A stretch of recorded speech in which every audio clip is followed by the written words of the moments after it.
Welcome back, Flyers Nitty Gritty fans, to Getting Gritty with It with your host, Yariv, Wolok, my partner in crime, Vasili, Gianarakos. Welcome back for another episode, buddy. How you doing? I'm doing well, Yariv. Short week this week for me, at least work-wise. Going to be headed down to the draft, representing Flyers Nitty Gritty. So it'll be a fun time to go down and get to see everything unfold and see what happens, at least with the Flyers for the number 5 overall pick. And even better, we have an awesome guest on this week, and Bill Meltzer, who writes for a ton of great publications. Obviously, Hockey Buzz, NHL.com, and PhiladelphiaFlyers.com. So. Pleasure to have you on, Bill, and we're happy to get you here and talk some hockey. My pleasure. It'll be fun. So let's get rolling. Yeah. No, absolutely. And we have a lot to talk about this week because there's a lot of stuff that's going on.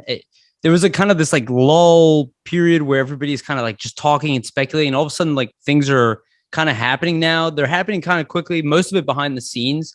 And there's a lot of information being thrown everywhere, a lot of speculation, I think, which is kind of key to all this, which I think a lot of people need to realize. And I think it's even a lot of it is stated as speculation, but then ignored that it's speculation and it's kind of stated as like repeated facts. And I think it's just a lot of mess and it's going to, it's getting everybody kind of heated and worried left and right. And there's been good and bad news of late. So I think like we were saying, I think you're the right person to talk to right now. And I want to start like at the big pivotal moment because I've heard your feedback out there, obviously, and I know Vasili has as well. But let's just talk about Torts, just right off the bat. Personally, Vasili and I, speaking for Vasili, we're very excited and we love what we've heard so far. As somebody who's followed this game, you know the guy, you've followed him for a very long time. Do you feel at this point with this core, with the guys we have right now? Let's assume we don't really know what the change is going to be. I don't want to assume a bunch of new names. The guys we have today, do you think they will benefit from him? Like, is he the right man for the job? Or is this the type of situation where, I'm hearing like, oh, like this is not going to fit Konechny or Sanheim. And I'll be honest with you, I don't really feel any of that. So I want to know, do you feel that he's the right fit for this specific group that we have right now? I think that, when you look at where the Flyers began the coaching search. And I was among the very many people that coveted Barry Trotz. Now, as it turned out, Barry Trotz selected not to coach at all next season. So, the Flyers took a really good shot at him. I mean, he didn't interview with the team twice and talk to them, remotely other times to waste his time and theirs. If he had decided to coach, they were right. They were right there. They would have been, towards the end game of it. Considering that Barry Trotz elected not to coach this season, then you go to the other group of candidates, and there were a number of good coaches that are out there. Whether it was Bruce Cassidy who came out there late, or Peter DeBoer, I think is a very good coach. Jim Montgomery found his landing spot in Boston, and I think Monty is going to do a good job, even though I think Boston's window is closing on them. But I think there's a number of really quality coaches that are out there. With John Tortorella, I can say two things. There won't be any gray areas. What his expectations are, and he laid them out, right? He expects the team to play with structure. He expects players to work hard on both sides of the puck. He expects guys to block shots, pay the price and compete. If you do those things, you won't have a problem with them. You'll be fine. And you can ask Cam Atkinson about it. Nobody campaigned harder for him than Cam Atkinson did. And I thought it was interesting where Tortorella was talking about, their process together, because it started out, he was on Atkinson a lot early on in Columbus, and they ended up in a great space as he grew as a player. He's not an easy coach to play for, in the sense that you can play how you want to play, and as long as you're scoring, producing, whatever, he'll let it ride. There's a way he wants you to play, and if you don't meet those expectations, you're not going to play for him for very long. Period. And he does not care who you are. I think that in terms of getting the team to improve defensively as a team, and by the way, Elaine Vigneault did that for a year too. But when Vigneault came in, the Flyers were, I think, 26th or 27th in goals against average, and the team was kind of a mess in 2018-19.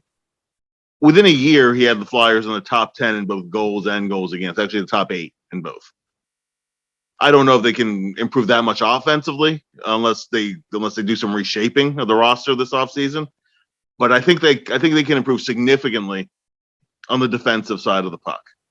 If they can cut their goals against significantly, that is a very good predictor of at least being in the mix, being middle of the pack.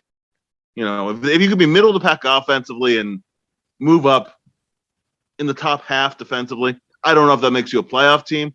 I do know it gets you a lot more points than they got this past season. It helps Carter Hart. It helps a lot of things. So, I think that they know what identity they want to have, and I think Tortorella is a very good coach to help shape that identity. Now, can he get them in the playoffs? I don't know. They have a long way to go till they're in that mix, till they're in the top 8 in the East. I think that simply by better health this year. Listen.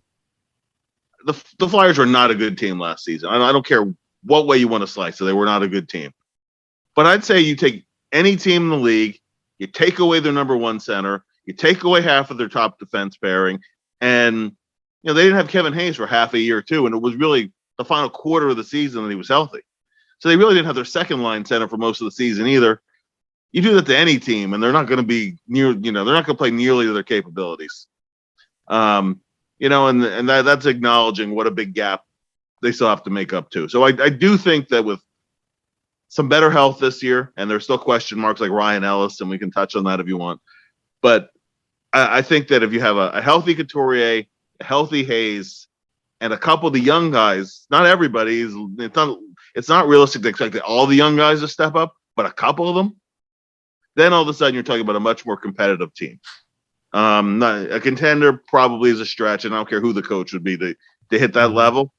But yes, I think having Tortorella come in will help the team in some crucial areas, and the rest is on a combination of development, decisions that Chuck Fletcher makes, and time. I think the process is doable in 2, more realistically 3 years.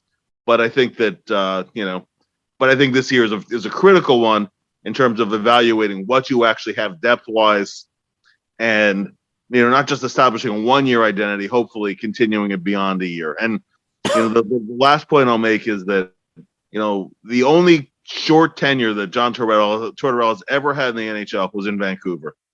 He coached for a long time in Tampa Bay, coached for a long time with the Rangers, and coached for a long time in Columbus, and was able to sustain it for a number of years too. So, I think he's a good coach. I think it's a good starting point, and then we'll see how the offseason plays out. I do like adding Brad Shaw as the assistant coach in charge of the defense and the penalty kill, because they had success together in Columbus.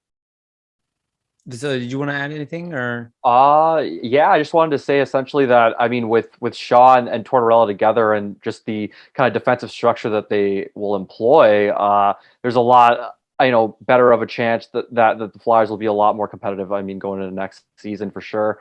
And then, as you were alluding to, Bill, just the health too. We've been echoing that kind of all through last season. Yariv and I, just when you lose your top 2 centers and your top defenseman, arguably, and just have that rash of injuries, any team's going to be affected by that. So hopefully more health, going forward. And then just that structure that Tortorella kind of is known to have his teams buy into should help them be more competitive. Although playoffs are probably, a long shot, but you never know what's going to happen, and especially if you get good goaltending too. So here's what I always see it, Bill, because I'm trying to figure out. We're actually just talking before you joined, what's the difference between AV and Tortorella, and I think, and again, I'm sorry if I'm calling out a little bit, but we disagreement because we're trying to figure out what really the difference there. And my thoughts really are on Tortorella's the nuance is that I think Tortorella, and he says it publicly, right? He focuses on the person. I even saw an interview. I tweeted it out. Him talking about Shaw specifically when he was in Columbus, and just the way he was like, "Hey, he's like they're hockey geniuses." He's like they should wear lab coats. Like they bring everything together. He's like I kind of let them just run the offense and the defense. He's like I spend most of my time just focusing on the people, the team, like the managing the way they think as a group, as a unit. And I feel like that is the element that I don't want to say AV is not good at. I don't know what he was like in the past. I think he was good at it here at first. Something happened over the time here. Whatever it happened, there was just that element was lost. And I think that Tortorella I think that's his specialty and maybe that's why a lot of people don't fit is like it weeds people out immediately. But he goes, look, I'm here to create like a family-like environment. If that's not really what you're looking for, you might not fit in here, but I'm looking for guys who want to hang out together. They want to be best friends. And from every job I've worked at, every group I've ever been part of, if you are really going to make it far, that is one of the most important things. Like the company I work for, full-time job, they send us out. We spend most of our time socializing and drinking. Doesn't sound like you should do that, but because we work so hard, if we didn't have those moments, then you lose that bond. And I think that's what Tortorella, can bring on top of everything else. The fact that he's a great defensive coach and everything. I think that's the element this team is missing. And now without Claude Giroux, without Voracek and, with Coots missing all his time, it feels like that's the element this team really needs that he brings, almost like a captain and a coach all in one, right? Do you sense any of that? I do. I think that, a year ago, that was some of the thought process behind some of the changes that were made, right? They brought in guys who had worn a letter elsewhere and had been leaders and the idea of building a tight-knit group. I mean, listen, nothing it's like a chicken and egg thing too, right? You might have a group of really good guys. And I think they do have a group of good guys, but nothing brings a team together like winning, right? Yeah, exactly. And, I thought it was interesting when John Tortorella was talking about some divisions in the locker room, and the thing is also, and this year we'll be back in the locker room, but media has not been in the locker room since the pandemic started. So, you can speculate as to what those divisions are, but I don't think it's proper to point any fingers or name any names. I think that I think the fact that that there may have been some division in the room makes some sense, right? And I think some of that actually started under AV, and I'm not pointing just a finger at him, but I'm just saying that whatever there was that was working during 2019-20 went away the season after that. And some guys handled it well and some guys didn't. I think that there was a visible breaking point, during the shortened season at the point when AV kind of questioned Carter Hart's work ethic. I sensed a lot of pushback about that. And, I got texts from people I knew inside the organization and, some alumni and whatever, just like, that's not the Carter that I know. And there was, I think, a bit of a perception that AV was passing the buck a little bit and finding somebody to throw under the bus. I think that was a piece of it. The thing with Tortorella is he will call. I mean, he has no issues calling a guy out, calling him in the room, and calling him into his office, and and basically letting him know where he stands. Guys always know where they stand with him, whether it's good or bad. He's not going to take that into the public sphere ever. That's just Tortorella, and the whole famous clip with Larry Brooks, and I mean Tortorella explained it where it was, that was Wade Redden was on the way out, and was really struggling, was about to be bought out, and there was basically, he took exception to things that Larry was writing, including coming to a teammate's defense and not faring very well in the fight. Yeah. And and so Tortorella stuck up for his player, and I don't love the way he talked to Larry there. It's I know made for funny viewing and whatever, and they're whatever. I mean, and with Torts, I haven't liked some of his postseason press conferences because he just doesn't want to talk. And so I kind of feel like it's a waste of, there's like regular season Torts and, and the playoffs, you just kind of, you might get 20 words out of him because he just doesn't want to, and I guess his perspective is he doesn't want the focus to be on him and whatever. Well, can I add something to what you're saying, Bill? I'm sorry to cut you off. Sure. What you're saying, I love what you're saying, because I feel like that's what he's kind of doing though, right? He's like, this is the sanctity of our locker room, right? Like, this is our family, right? Like, our family keeps our family problems inside. We work them out. We talk about them. We talk them out as a family. We sit down and have dinner together. Like, literally, these fundamentals are so old school. But I like I said, I believe in that system, and I think, and I say it on this podcast all the time. Vasili, he for sure has heard me say this. He's like, and we've talked about it together. When you see a coach calling out players and saying, I don't have this, I don't have that, I usually say that's the first sign that coach is probably on their way out. Yeah. That's not 100%, but it's typically they're like, it's not me. It doesn't matter if it's you or not. They're looking elsewhere, and typically players don't like being thrown under the bus, especially publicly too. So I think the way Tortorella operates, in the sense where he's going to bring it to you behind closed doors versus in front of the media, that's going to gain him trust points and trust together with the team and the culture in general. Whereas as you were saying, Bill, kind of bring up that Carter Hart point with AV there. That kind of could cause some division in a locker room in the opposite way. So it's almost two polar opposites in terms of like how they're going to handle, situations like that, or trying to get the most out of a player through calling them out. I would say. Sure. I agree.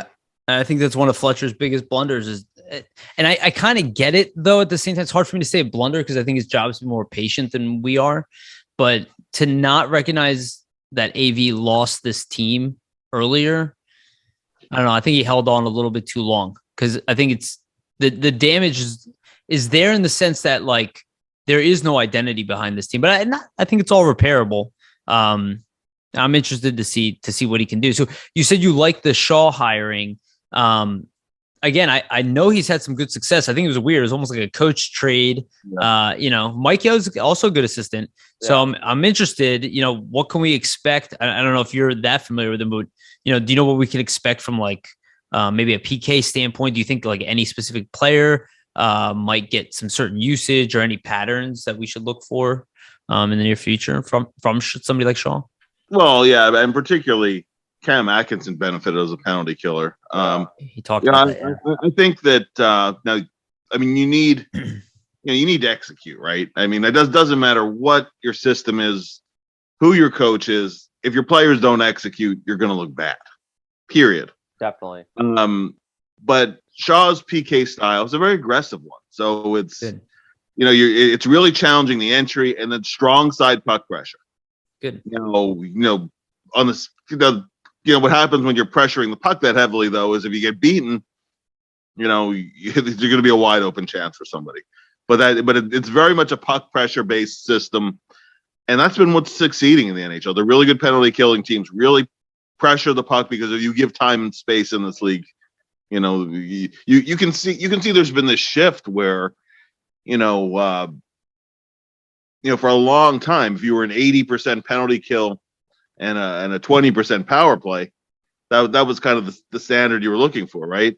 Now a 20% penalty kill will actually put you around 18th, 19th, even 20th in the league, and and an 80% penalty kill is actually pretty good, So yeah, I think that there's been a bit of a paradigm shift in there where and I know that Ken Hitchcock probably wasn't the first coach ever to do this, but he was the first one that I knew of who discussed with the media about the penalty killing number. So you combine the power play number plus the PK number, and 100 was always the kind of what you wanted to be over. Now it's about 104. And a lot of that comes in power play. So I don't know. I mean, the Flyers have the Flyers power play is coming off a year that was the second worst year in franchise history, and it took two power play goals in the final game to beat what they did their inaugural season with 67-68, which was their worst year. They were not very good. So that's a huge area of need improvement. The penalty kill was funny last year, not funny in a good way, but it was fine through the Christmas break. I think it was 81, 82%, and then just dropped off a cliff the rest of the year. So, if they can get in that 80% vicinity, then it should be much improved if they can sustain that for a whole year. And I think Shaw's a good guy to do. I think he's a good coach. And probably having Coots and Hayes and, players actually available. But, I do look at specifically the penalty kill. I think there's debate there now, especially with Giroux going on the power play. I don't know what that's going to be, but penalty kill wise, I mean, there are the right assets here. And I know people are down on Provorov. I'm not in that camp, but I think the combination of Provorov and Sanheim, Risto, even York, I think there is potential here, and let's hope Ryan Ellis. I think there is potential here to have a pretty good penalty kill unit that should at least be middle of the road to top 10. Like the talent to do that is there. Yeah. Do you see that, Bill? I mean, and again, I'm talking about without adding. I know that we can improve. I don't really believe in going all out, and I want to talk to you about that too. But do you think that there's more talent here that can be squeezed out of this group? There certainly is. I mean, I have some. It's funny. I think that the discourse on Ivan Provorov particularly has gone a little too far in the other direction, right? Yeah. He's never gotten to that Norris Trophy kind of level. Now, after year 2, he certainly seemed like that was the next step for him. Mm-hmm. After the 1920 season, that he seemed to be right on the verge of that again. The last 2 years have been a bit inconsistent. I mean, not having a steady partner has certainly hurt him, as would for anybody. But I mean, I think if you look back to Provorov's last season, it's not just Ellis going down. I think because when Ellis first was lost and they had to move Braun up to the top pair, Provorov didn't start the year off very well offensively, but defensively he was really good for the first month of the season. Mm-hmm. Yeah, I think there was a, sorry to cut you off, Bill. I think there was a weird stat, at least with Provorov, that he he was on the ice, I think, for something like 0 5-on-5 goals against for a pretty prolonged period of time to start the season. So he was playing about the first 6 weeks of the season. Yeah, and that was way after Ellis went down as well. So it just shows, like you were saying. But then the rest of his year, it was a little up and down. I don't worry about turnovers per se, because guys who handle the puck more are going to turn more pucks over. It's always been the case. If you ever look at who leads the league in giveaways, I mean, guys like Crosby and Sakic and Nick Lidstrom led the league in turnovers a couple times, giveaways, just because they handle the puck so much. Mm-hmm. So I don't worry so much about, he has so many giveaways. I do worry about situations though, where times where pucks have to be cleared and they don't get out of the zone, or and sometimes where he seemingly wasn't under pressure. I think he's the guy who puts a lot on his own shoulders, and B, I think he's a guy who, I think maybe needs to have a little thicker skin sometimes. I think that's fair to say. But, I think that's fair, Bill. I'm sorry to cut you off, but do you think it's also a consequence that this team is kind of a mess in a lot of ways, and that question? Yeah, and not necessarily that it falls on him, but it's like he is the engine, one of the engines behind it, and it's like none of these engines are operating at full capacity, and I feel like his ability to actually succeed is definitely hampered. Agreed with what you're saying, though. The thicker skin, I think that'll come with age. I'm hoping, right? And I think there's a test there for a lot of players, a maturity growth. But I do kind of see it as this is what I'm hoping for. That Provorov is, I feel like, a guy who actually does really well with structure. Yeah, well, that's the other part of it too. We have none. When that first year under AV, they had very good structure. Yes, and he had a maybe you could say his second year in the league was equal or better. I don't know, but I mean, nonetheless, he had an outstanding season in the first COVID year, and then the team structure broke down, and he was all over the place with it. So I think that I think certainly you can get more consistency out of him. I'm hoping that that's a big key to this season. So I think there's a better player in there. I don't know if he's ever going to hit that Norris Trophy level. I do know that he's a very good defenseman who can play for you in every situation. And if he's better off as a second power play guy, probably so. Right? Maybe he's not a true top power play unit guy, but still a key guy, especially 5-on-5. And I think there's another level to him. I think he's one of the big keys of the season, regardless of who his partner ends up being. So that's a good example. I mean, listen, as a team, there are guys in this team who can get you more than 51 points. Guys who can get you, more than 24 goals. They've done it. They've done it. So yeah, I think there's I think there's more to be unlocked inside the roster. But then you have guys who, I think are young players who are capable of natural development. And I mean, we I like, for example, I think Cam York can hit another level this season. Totally. Yeah, I think that I really liked what I saw late in the season, and actually Couturier called them their best line when they get late in the final 12 games. Cates, Frost, and Tippett as a line. Yeah, a lot of scoring chances that they created for sure. Oh, those final 12 games, yeah, and they were scoring, but they were actually creating tons of chances. Oh yeah, I think those three, and I don't know if like all of them per se, but at least Frost and Tippett almost led the team in scoring chances the final couple of weeks there. So it just shows that like visually you could see visually you could see it, and they were attacking the net. Just a lot of them couldn't go in terms of getting those goals, but it doesn't mean it's not going to happen in the future. There's got to be a level of patience there, I think. I couldn't agree more, and I think that those are key players to the team this year, because if those guys step up, then all of a sudden you have depth in your roster. Yeah, exactly. And I think that, honestly, I think that Mike Yeo said it best, where sometimes with young players they tend to defer to the veterans. And sometimes when things are not going well for the team, sometimes young players tend to fade in the woodwork a little bit. They being the guy who grabs the bull by the horns and kind of turn. I mean, that's another developmental step that they still they still have to show. But the whole point being just that there's another level to those guys. There's a past performance level. You're not everybody's going to have a career year at the same time. But I think it's realistic that that other guys will play closer to what the expectations were even a year ago. And I think too, like another point is not every player is going to have as bad of a season as they did last season, right? Sure. And a lot of players too are going to be healthier and be able to contribute at a higher level and actually be in the lineup for more games, especially Couturier, Hayes, and then hopefully you get Ferry back down the line potentially to help out as well. But there'll be a lot more options the team will have, at least from an offensive standpoint. I think that they didn't really have last season. Then couple in those younger players that might step up and the structure in which Tortorella, hopefully can employ. And then you have, a much more competitive team, as we've kind of been alluding to. But yeah. Yeah. So I guess that gets me to our next topic, really. And so to improve, right? So before we're excluding that, so let's talk about the improvement aspect. There's a lot of rumors going around.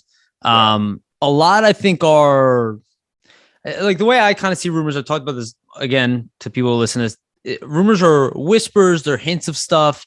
Some are conversation, maybe something happened. They're not necessarily an indication that something serious is happening. A lot of trades take time, right? They take time, they build over time. And then they kind of come to an agreement. And if anything, value is kind of discussed ahead of time. And I think maybe that's kind of what's happening, which is why there's a lot of conversations and a lot of stuff going on. But like the specifically the Brinkett thing. And Bill, I want to talk to you specifically about like the mindset of this team. And not just the mindset of the fan versus the team versus everybody else. There's this like kind of like sell whatever you need to sell to improve. I don't really understand what people are talking about. And like, I think you brought this up too. And, even offers for DeBrincat are coming up. And, again, I'm trying to be nice with this, but like, I don't really know how people get to these values of Farabee, a number 5, And I make the joke, throw in Hart, throw in York. Why don't you just keep throwing in until you give away half your team for one player? And I'm trying to figure out where's the mindset coming from where like our stuff's not really worth anything. Just package whatever you can, the best stuff you have, and get the best thing you can. Where like really building a team is building an entire collection of talented players who all work together, who hopefully have, you know, a little bit of elite, a little bit of toughness, a little bit of everything that mixes together. Not that I wouldn't want to bring it. I'd be crazy to. But, you know, I look at the offense, you know, and then all of a sudden you have 6 wingers that are all 5'9". I'm like, what kind of team is this? It's like, I just feel like there's not a lot of thought through with a lot of these ideas. And I feel like it comes from a place of desperation. Do you think that the Flyers are actually thinking like that? My hope is that they're not, and that a lot of this is speculation around it. And do you think that one move might subdue some of this, like signing in Goudreau, who actually wants to come here, who we don't have to outbid every team in the league for, right? And sign on at least a reasonable contract, right? Where he's worth the money that we're signing him for. Like, is this stuff what we're actually looking at, or are we looking at these desperation trades? And even look at something like the Risto trade, which is a hint of that. And I don't even think as crazy as the stuff I've heard, and people freak out like it's the worst trade ever. And some of the other things I hear, they're just so over the top. Do you think that there's any truth to some of this? Because I'm hearing this and I'm like, none of this is adding up to me. Like the most I could see is number 5 for DeBrincat straight up. And even then I'm very hesitant to do that. Yeah. But that one makes sense. That makes sense to me on paper. But sorry, I said a lot there, but that whole thing's just been super frustrating. I'm trying to figure out why is it happening? Because I know people aren't lying. I know people aren't trying to be mean or anything like that. I think it's just people are trying to fix this team. So you're like, what can I do to get the best player I can get, right? So I guess, yeah, like, do you think that the team is actually operating that way? And do you think that the fan base, like getting one or two things might help quell some of that desperation that we feel, which understandable too? Yeah, it's fleeting. I think in a short term, a very short term, yeah, you get the shiny object and you feel good about it, but it's ultimately going to depend on, how the team is doing.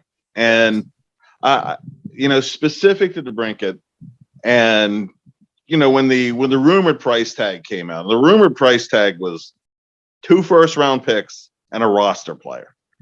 And that's outrageous. That's outrageous. And that would be outrageous if you have control of the player for a long period of time. Yeah. We don't get into the contract side of it. Yeah. But honestly, if you were in a certain situation, right? If you are a goal scorer away from contending, mm-hmm. you might sacrifice a little bit of future for that window right now. The Flyers are not in that. That's not where the Flyers are. They just aren't. So, yes, he's still young enough to build around, but here's the problem. First of all, you touched upon roster mix, right? And it's the same thing with Goudreau as well. Fine, you add the player, great. Tell me what else you're doing to restructure the mix. Yeah. Because while you can win with a couple of undersized players, you're not going to have 4 guys who are 5'10" or smaller on your starting wing, particularly all of whom have to probably be top 6 kind of guys. Yeah, to be successful. It's not the best way to kind of, I guess, structure an offense, I would say. Yeah. So if you're getting them, tell me what else you're doing to change the mix. Mm-hmm. Because are there hockey trades out there you can make in the relatively near future? Does a guy like Brink end up in the AHL for a whole year because he's blocked? Yeah. Listen, so if the choice to me is DeBrincat or Brink, then DeBrincat. He's still young. He's an established 40-goal scorer, et cetera, et cetera, et cetera. That's a reasonable cost. Yeah. DeBrincat plus a first, maybe DeBrincat and Konechny together for, right. And that's a cost that I would entertain, as part of the cost of doing business, and you take on the risk. When you're talking about first round picks plus roster players, And especially, I mean, here's the thing with DeBrincat too. Next season, he is due a $9 million qualifying offer. Yeah. So which he'll make $9 million in real money this season, but I think about guaranteed though. Yeah, exactly. Guaranteed. All he has to do is, hey, $9 million. I'm not going to make that much more in an extension right now. So I'll just take the $9 million qualifying offer, and you know what? I'm unrestricted in a year. You can't even prevent it. There's nothing you can do to prevent that. Yeah, there's no way. I mean, unless the Flyers could, hypothetically, they were going to make that trade, unless they could, somehow work out some sort of extension or control beforehand, then maybe it would make sense. But even then, like you said, at $9 million for a winger, when you already have, a roster, an organization full of, wing depth that is very good. It doesn't make a lot of sense, at least roster construction wise, at least for me. The most interesting part that I find too, and I really hope the Flyers, I mean, I don't think they are considering actually trading the 5th overall pick, but at least for me, I mean, you're potentially trading a cost controlled, player with that 5th overall pick on an entry level deal that could be a big time contributor for you down the road and moving forward for a player that is also very young and could contribute, but once again, do that $9 million salary, and then you're right back into kind of cap trouble that you already have this offseason. So, right. It doesn't make a lot of sense roster construction wise, I would say, but who knows, right? What's going to happen? And over and above that, it's $9 million for one season. Then he can be unrestricted, and you can't stop it if you want to. And you're giving his agent 100% of the leverage because of all you just paid to get the guy. Yeah, they know that you're gonna want to try to sign them as bad as you can, essentially. So exactly. So now so there's no need for any kind of hometown discount or anything. That's $9 million in his last season when you control him. What are you looking at to extend him? Yeah, probably 10 plus, most likely. And I'm a believer that obviously every position on the ice is important. Well, your strength comes down the middle. Your foundation is down the middle. So your centers and your defensemen are really the foundation. I don't know, the goaltending. I couldn't agree more. I couldn't agree more, Bill, on that. Like if you were going to allocate, let's say hypothetically, $9 million to $10 million to your roster, I mean, I feel much more comfortable doing that. At the center position, the defense position in a top 1 or 2 role versus on the wing.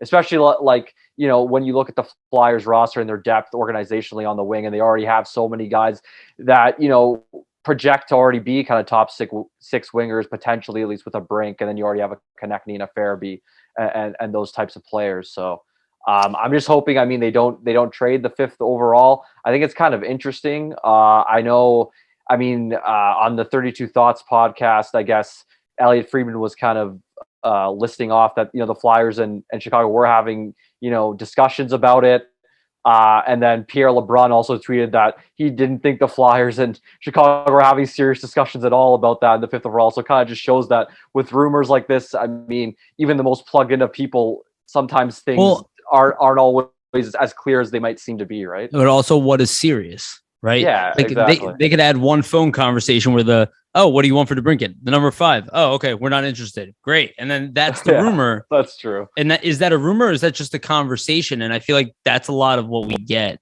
is like something was brought up, but it doesn't mean it was ever close to an agreement. Yeah, exactly. Or real value or players are really even discussed. Right. Like, they're going to ask for what they want. And the thing I think that's even worse about the DeBrincat trade, again, if I'm moving DeBrincat, if I'm upgrading a position I already have. So if I'm like, I'm upgrading Cam Atkinson, I'm upgrading TK. Okay, then that's the investment. I'm literally taking that position, I'm upgrading it to something else. Yeah. Like that makes sense to me. But I look at the addition of a number 5 pick, the variability of what it could be at this point, right? In general, no matter who we draft, right? A center, a winger, a defenseman, any one of these guys would potentially be a star. It literally gives us insurance against the cap. It gives us insurance for leverage on all these trades. If we add a big contract, any trade we need to make after that, all of a sudden they'll be like, well, you're hampered. You don't have a choice. And we're like, well, we just brought in a number 5 pick. So there's nothing on your team that we need that bad right now, right? Like you can make that statement. Hey, I don't need that defenseman as much because I just drafted David Juracek. So maybe I don't have that guy right now. And I'm not sure about Ryan Ellis, but I'll have Juracek on an ELC and he's European. So I can put him in the minors, right? Like little things like that. I think you can't do that with DeBrincat. DeBrincat is like, I have a pretty good team. right? Like I'm Calgary pre bringing in Goudreau. I'm going to add Goudreau. I'm going to go to the next level, right? And he can stay with me for the next. If the Flyers were in the position where they were after like the Vigneault stage when they were adding Kevin Hayes, that would have been perfect time to add a guy like DeBrincat because that's where we thought we were heading. Right now, I'd say the best route: be patient, shed salary, do things smart. Maybe you'll have your window during the season, most likely prepare for the off season and have a really strong off season then, and then really come in with a competitive year where maybe you'll even be a contender that way. Yeah, in the following season, exactly. Kind of maybe be patient because I think even the UFA crop going into next season, there might be, some more intriguing players to kind of target that aren't really available in terms of, the UFA crop this year. You have Gaudreau and Forsberg and then Kadri, obviously, but after that, it's kind of a big drop off offensively. It'll always shrink. The UFA market will never be as good as it appears now. And I think it's more of the thought where you'll know where your team really is. Like, can give Torts some time. Give him a year. You give younger players a year to develop. Yeah. I don't think Tortorella is going into the situation going, well, Konechny, he's not great at D. He doesn't work. And this guy, I think he's going to say everybody's going to come. He's embracing it as a challenge, right? Exactly. And maybe that's a question to you, Bill. Do you think that everybody's going to start an even keel in that sense, and that's how things are kind of going to be a little bit? Like, do you think that the organization is thinking that way? Like, we want to see what Torts can do with this team that we have. Yeah, I definitely think that's the case.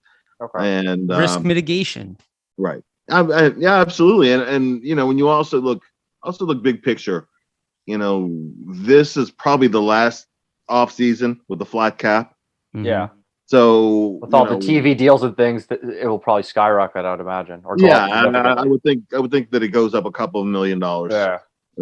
So if you manage your caps intelligently, and you need, it's a necessity. You can't always chase the shiny object. You need the lesser pieces to step up and be cost effective players. I think to a degree, one of the mistakes during Ron Hextall's tenure that the Flyers are still paying for is, they had their core group that was, that they were in their prime, and unfortunately, and I understand the need the Flyers had to restock the farm system. I really do. On the flip side, the reason why the Flyers were even a bubble team all those years, and they were in one year and out the next, was they had enough in place with a group in their prime. Yeah. But what happened is, that as they're trying to bring guys along, they never really had that in between. They never had those guys who were going to be in their prime in a couple of years, right? Yeah. And so it was all young guys, unproven. And it was all the core group that got, that aged them into the, so they still haven't found that next group. Yeah. And there's a big jump between, and we'll use Joe Farabee as an example, because Farabee is a guy who, before the injury and whatever this year was developing at a nice clip, right? Yeah. A good young NHL player. You could foresee after year two, this is a guy who can get you, 25, 30 goals a year, be a good two-way player, whatever. Now, valuable. Superstar? For sure. No, not a superstar. But still valuable, exactly. Still valuable, but still a valuable piece of the puzzle. But not a grand slam home run out of the draft. You can't go into the draft hoping to hit grand slams unless you A, get very lucky, or B, it happens to be in a year where there's Connor McDavid or there's somebody who's just super projectable and he's going to be a superstar. And the Flyers never had that succession plan, right? So what happened was that, the next thing you knew, Giroux's in his 30s and Voracek is in his 30s and, so on and so forth. And there weren't enough pieces around those guys. And I understand what the overall plan was. But, the Flyers are still paying for that to a degree because all that's left of that core is Couturier, who was still a young guy at that point. Mm-hmm. But, and now you're so hopefully some of these surrounding parts can fall into place, but there aren't the real super top of the lineup guys. Yeah. And I mean, that still is certainly a long-term need. You can't predict when that's going to happen for you. And No. I always use Boston as an example. I mean, to me, it's one thing, Edmonton is built around Connor McDavid and Draisaitl, and Draisaitl, Draisaitl has been everything he was supposed to be, and then some. And McDavid has been everything he was supposed to be. It's generational talent. The problem has been putting the pieces around those guys and building a team. Yeah, and they seem to be getting closer and closer to that, but they're still not there yet, right? Boston was a team. What's their core, right? Well, you look at Patrice Bergeron, who was a second-round pick, and that was a guy who wasn't even expected to actually go in the top 50 in that draft, and he went in the middle of the second round and became Patrice Bergeron, right? Yeah. Sometimes you get them out of nowhere, right? There's some luck involved there. There's a ton of luck that's involved. Brad Marchand, third-round pick. They didn't draft Brad Marchand. He was going to be what he became. Oh, definitely not. And Pasternak was a late first-round pick. Everybody goes, you need those top. I mean, you need a lot of luck, and you need good health. You need a lot of other things. Exactly. And you can't predict for when it's going to all come together. So you try to design as well as you can. And yes, I mean, getting some lottery luck and a good lottery year helps, but you can't wait on that forever. I think that I think that you just proceed with as much depth as you can, and hopefully you get some superstars that emerge. I think sometimes when you can trade for some players, and it's what Chicago did really well for a long time too. They would have guys who were established and were hitting that next salary level, and they would trade them for some younger guys who they knew they were pros, but they weren't established yet, and that's how they replenished. Maybe they would take a step back for 1 year, but then a year later, some of those guys would develop, and they'd be cost control for a little longer, and still in their early or mid-20s at the most. And that was a very good way to stay contender. Yeah, some good asset management for them. Yeah. For sure. And I think that, I think there are things that can be learned from that. So it's kind of, you have to have your main group, you have to have your core group built, but then you have to adjust along the way. And I think you can't just have all your eggs in a single basket. And I think that's, so that's why chasing the shiny object doesn't necessarily make sense to me. And I hate total tear down and rebuild again. Yeah. It has to be somewhere in between. I think you can't lean too far to kind of either side, really. Totally, and you have to understand when I'm just one more point. No, please. When you people say, well, Colorado, right? And yes, they were the worst team in the NHL in 2017, and now they won the cup. Yeah. But it was not a 5-year process. It was a 13-year process. 10 plus, yeah. When did they draft McKinnon? Right, like 2010 or 2000. So it actually started. It actually started in 2007-08. Okay, yeah. And they were, the Gold Forsberg and Sakic group, and those guys their window was closed. Yeah. And so they decided we're going to rebuild, and they were going to rebuild actually around Matt Duchene, who was the 4th overall pick that year. That was going to be the focal point, and Duchene ended up being a really good NHL player, good player, not a franchise player, but a good player. And 2013, and ultimately Duchene, was moved along. But 2013, they have the first overall pick of the draft, and then they drafted McKinnon. And then they drafted let's see, Landeskog. Didn't they take Eric Johnson the next year? Yeah. Didn't they take him first overall too? Yeah, they took him first overall as well. Yeah. Yeah. Johnson was drafted originally by St. Louis, St. Louis. That's it, right? But so it's what, 9 years after they drafted McKinnon, and 8 years after they drafted Landeskog, who's their captain and was taken with a top 3 pick. Yeah. And then they got Rantanen with the 10th overall pick. And guess what? Years after, and they still weren't very good until they made some Right. more And additions. they still had the 2017 season where they 16-17 season where they were brutal. They had 49 points, I think. Then they had McCarr, and then all of a sudden your whole group comes together and they added some pieces around it, and but it wasn't a 5-year process. It was a 13-year process. Yeah, and I remember Joe Sakic was kind of mocked a little bit too, if I remember correctly, for moving too slow. In 2013, Seth Jones was the shiny toy at the top of the draft. Yeah. And Sakic said, it was to prepare the fans. We're not taking Jones. We're taking McKinnon. Yeah. And he announced that actually about a week or 10 days ahead of the draft. And although Seth Jones has been a very good NHL defenseman, obviously they picked the right guy, right? Yeah, for sure. But and the Duchesne trade, he held out a lot longer than people thought. He got his trade, and that obviously ended up being Cale Makar. Exactly. Again, when I hear people talk about trading the number 5 overall pick, my heart skips a beat. I go, do we want to be this team that gets laughed at throughout history for having the opportunity and just being like, no, I'm good. Yeah, exactly right. And when you can add a core piece, you add them. Yeah. And even if the effect on the team is down the line, this is what the Flyers can learn from Colorado, because they put their core together.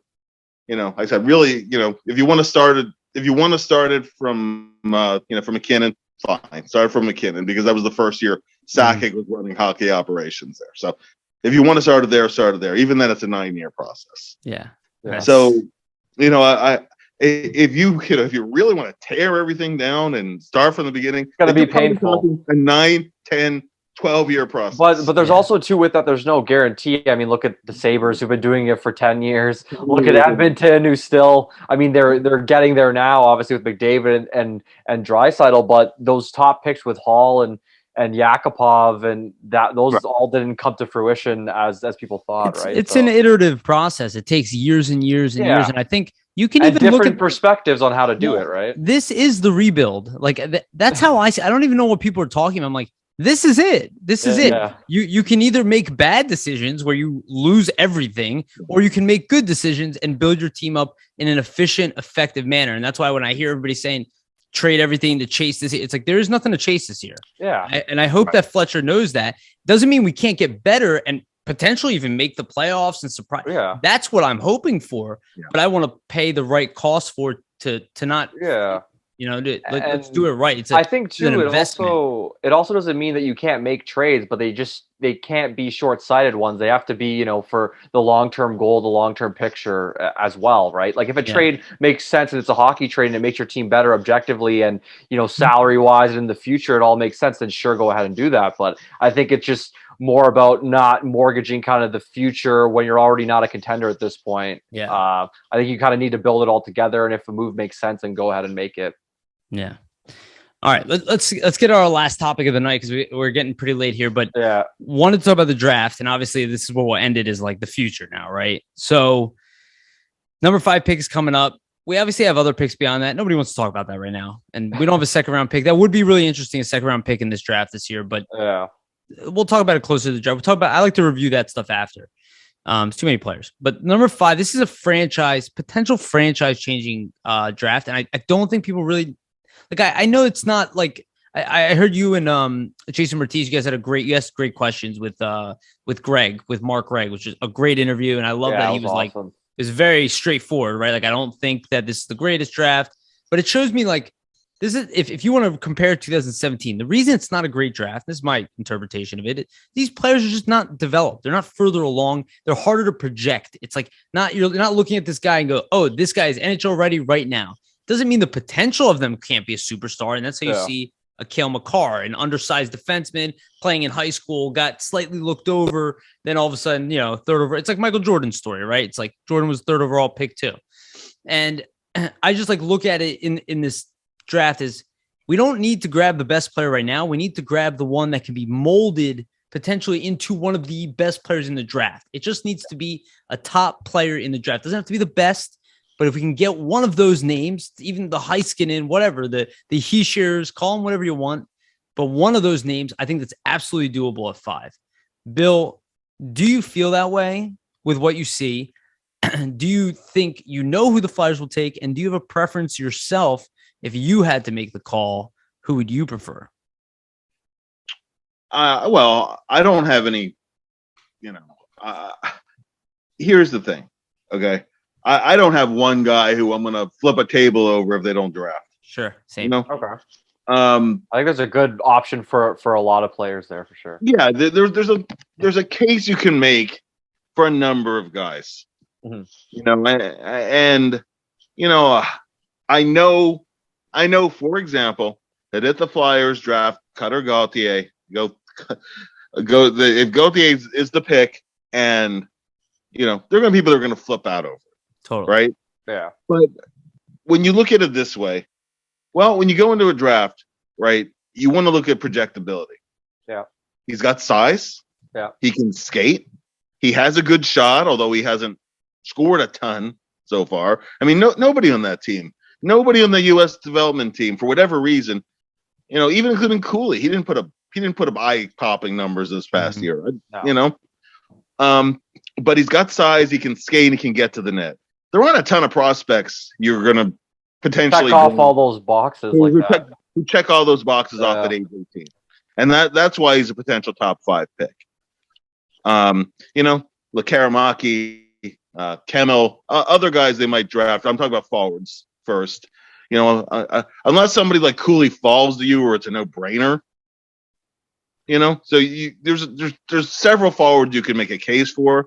I'll bet you there are going to be guys who, if you do a redraft in 5 years, might look significantly different in the top 10, the top 15 than how this is going to actually play out. That's fine. And there might be guys who, might be better in a redraft than than who you ultimately take at 5. I can live with that as long as you're getting a solid contributing NHL player. So I can make a case for a number of guys. I really like both of the defensemen. Jiricek, I'm not so worried about the knee anymore because he played in the World Championships. He seemed to be healthy. Either of those two defensemen, if they're there at 5, you can easily justify that pick. And if they're both off the board at 5, if you have both defensemen go 3 or 4, then all of a sudden, somebody falls to you. I think 5 is a good spot in this year's draft. And I'd say there are easily about 10 different guys you could go, you know what? I can see the logic behind him at 5. So I'd be loath to trade the pick for that very reason. But it's not one guy I'm saying, okay, that needs to be their guy if he's there. For one thing, yes, I watched the under 18s. I watched a fair amount of the Winnipeg Ice this year. So just because they were a fun team to watch and the Flyers had a prospect on the team. So I'm pretty familiar with Savoy, for example. But I could see why, there were some projections he may not go in the top 10. And there are some teams who go, you know what? If you make him a winger instead of a center, he might be a top line guy for you. And if they like him that much, then step up on the guy and take him. It doesn't matter. It doesn't matter what people on message boards say. It doesn't matter what draft pundits, even the highly respected ones like Bob McKenzie and Craig Button think. Ultimately you have to trust your scouts. Yeah. So exactly. you take the guy who's at the top of your best player available list, and when you're comparing apples to oranges a little bit, a forward versus a defenseman, basically the way you even that out is, okay, if he's a defenseman, okay, what if you project 3 years out, 5 years out? Is he going to be a top pairing guy? Is he going to be a number 3? Do you think the most projectable path? I mean, there's always the guys who exceed the ceiling that they're projected to have. But if you're going forward versus defenseman, okay, could this guy be a first line guy, or is he more safely a top 6 guy? Okay, this defenseman, right? So Nemeth, for example, okay, is he potentially a top pairing guy? The other guy is, well, we think he'll be top 6 if we get really lucky. And then all of a sudden, that's how you weigh a little bit of that, where they are in the lineup and their role and the situations they'll play in. And that could that's how you ultimately decide best player available between guys of different styles, of different positions, and whatnot. I think you have to trust your scouts. So, I mean, not to dodge who I'd like to see the Flyers draft, but I just say there's 10 different guys I could see a case made for, and then only time will tell with development. I mean, there's a little bit, there's some luck involved too. Do you think that size is going to be a big element? The only reason I would see somebody like Cooley dropping to the Flyers at 5 is, Shane Wright's obviously that guy, right? So it's hard to see him drop to 5, right? Yeah. But those defensemen, the defensive element, Juracek's size, Slavkovsky obviously size, Gauthier didn't make it up there because of size. So I was like, Cooley's the only one where I'm like, a little bit undersized. He's my number one. Like I would take him first overall if I could. Me too. I think if you have a guy who's going to be, I'll tell you, Farabee Zegras mix. That's how I kind of see him. Yeah. Exactly. He's a spectacular talent, or a Braden Point type. Yeah, right. Really creative out there. Yeah. And so that's the X factor to me. If he somehow gets the 5, then it becomes a no-brainer to me. That's your guy, right? Yeah, I agree. I don't think he's getting it. I think there's going to be 3 forwards and 1 defenseman, and I don't know which defenseman it'll be, but I think 3 forwards and 1 defenseman will go in the top 4. Do you suspect? That's a safe bet. Yeah. I mean, if it's really that 5, then I guess why wouldn't the Flyers jump on a Nemec or Juracek? It's not like we don't need that. No. I look at somebody like Juracek, and he seems like a guy who his ceiling, he could be like the Cale Makar of this draft, but I feel like he's a little he has everything from what I see. Kind of the same way Slavkovsky does. He has everything: the skating, the big shot, the passing, the confidence, all the tools in the toolbox. Exactly. That's where that's where I see an opportunity where Cooley could drop, because I was like, a team might look at him and be like, well, we're projecting out here. They might prioritize Cooley's that. Better right now, but if I fast forward 5 years, is Juracek the next Moritz Seider? I know that's obviously a fancy, not necessarily on there, but that hope is out there, because again, you're drafting for 3 years in the future, right? 4 years in the future. Not necessarily team need. It's you don't know what your need will be at that point. And you always take the best available player. And I have no issue whatsoever. One of those defensemen is there, you grab them. Absolutely. Right? And you make the case for the forwards too, if you believe strongly enough in that player that he's going to be a top of the lineup guy.